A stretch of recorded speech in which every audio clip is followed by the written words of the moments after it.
Joni Mitchell to play you before 4 o'clock, but I promised you a little treat. If you're a ska and reggae fan, you are going to love this.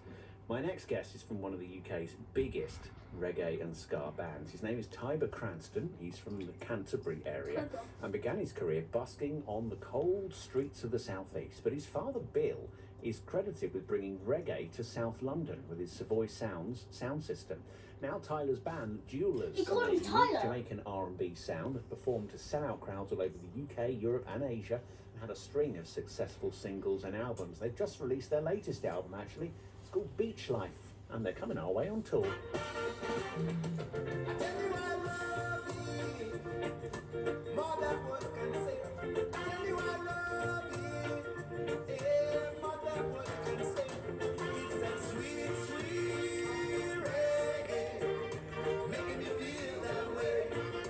Bring on lead singer of the Jewelers, Tyber Cranstoun. How are you? That's bless. Yes, I'm all good. How you doing? Yeah, really well, thank you. All the better for hearing your new album. I've been playing it the entire journey in today. I absolutely adore it. Just the kind of sunshine vibes we all need on a grey day, right? Yes. Do you know what? We'd always bring out an album in the summer, but it just happened this year. We just thought it got around to it.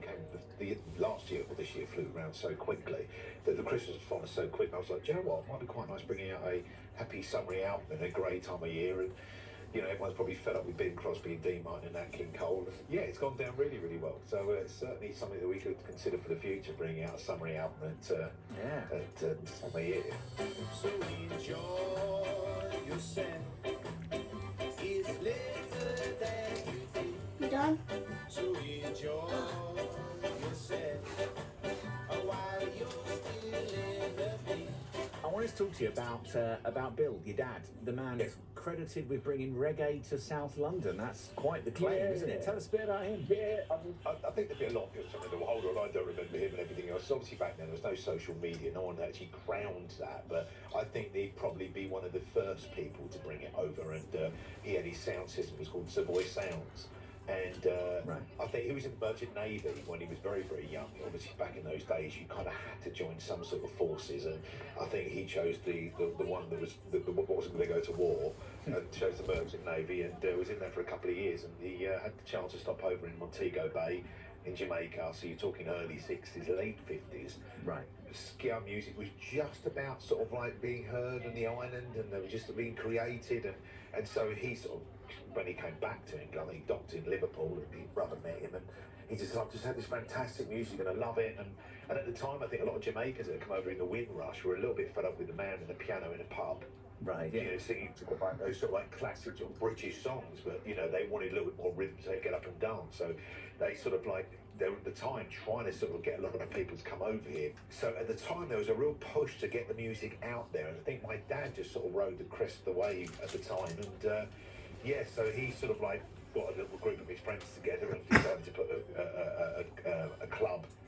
They were basically rooms on the side of pubs, if you like, or pubs they take over for an evening on a Thursday night. So, you know, I think there was he had the King Alfred, which was in Sydenham, and then I think there's a Bedford Arms, which is still there in Balham.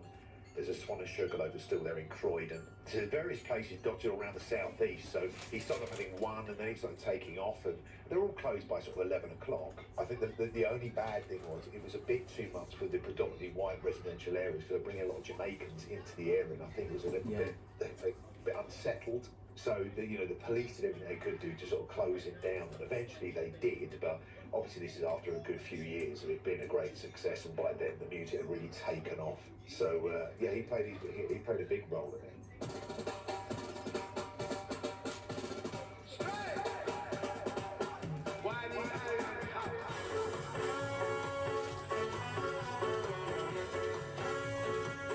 The following is still there, isn't it, in our part of the world? I mean, yeah, you talk about South London and that whole sort of the Surrey-London border, the Kent-London border, and then right along the south coast, there's still a huge, huge following for ska and reggae music, isn't there? Yeah.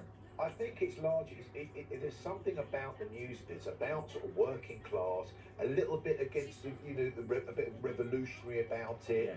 You know, it's singing from the soul, and they just, and it's largely due to a lot of the success my brother had. It's like, we took this kind of working class music, if you like, to the high streets, and it became a success because it really resonated with a lot of the people that were shopping. You know, and again, like you said at the beginning of the show, it lifts your spirits in a great time of year. Let's be honest, most of the weather in this country, most of the year is grey. It's like, when you listen to it, do you know what I mean? Just for a brief moment, you could be somewhere sunny, sunshiny, and you know, it does export you and take you away. And I know it's really important to you and the gang that it's not just about the music. The music is obviously key, but it's like Sure. an experience. Seeing the Jewelers is an experience. I mean, you've even got your own beer. Yes, we have. We have. I mean, that was following on the footsteps of Finished. Madness, and they've got their own beer and they sell at their own gigs and everything else. But Yeah. it really is an experience, and it's a two-way street. And I keep saying this to people, and you know, I hear myself sometimes, and I just want to stay away from cliches and stuff. But realistically, it's like we go to a venue, and we're playing venues now. When we started off playing on the high street to 10 people who ever listened to us, and now we're playing up to 2,000-3,000 people in venues, you know, every other week. And these people come in and we look round, and you know, when you get chatting to people, these are people that A, probably haven't been out all year, B, have got sort of something going on in their life, and let's face it, I mean, I don't know anybody that's kind of stress-free. Everyone is battling something. Yeah. So you come into our shows, and just for that 2 or 3 hours of being there, you kind of push all your troubles and worries aside, and just get into it and enjoy it. And it's the same for us, you know, that's the thing. It's like we plug into their energy as in the public and the fans, and vice versa. And the great thing about it is it has an effect afterwards as well. Do you know what I mean? It's like, yes, of course the problems are still there, but you're still buzzing for a good couple of hours after you come out from doing the gig. And I'm pretty sure it's the same for the audience.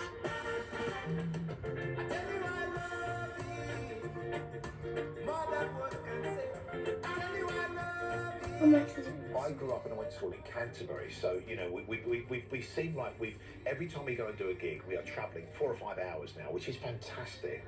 But you know, when you sort of want to get home and it's 12 o'clock at night, you don't get home till 5 o'clock in the morning. It does take its toll. So I'm desperately trying to find some venues closer to home, and certainly where I grew up. So Great. yeah, we played. I used to go to a place called the Penny Theatre when I was younger, you know, and I loved going there. It was one of the first gigs me and my brother actually did, Penny Theatre in Canterbury. So we're there on the Friday the 16th of January.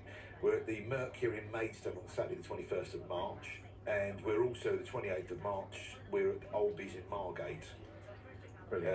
Which I believe is a small enough venue, but obviously the big one is the Leeds Cliff Hall on the Saturday the 14th of February. But the small ones, to be honest with you, the ones that I really, really, really do enjoy playing, because like I said, it takes us right back. And we should also mention Indigo at the O2. If you fancy a trip into London, that's the end of the year, 28th of November next year. We play that every Christmas. It's the one. Oh, great.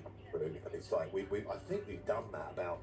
I think this will be our 18th year we've played it. Brilliant. So it's like a home away from home for us. But yeah, it's just a fantastic sort of end of year show that that we would love and look forward to throughout the year. Tyber, Cranstoun, it's been a pleasure. Thanks for your time. Thanks so much. Appreciate it.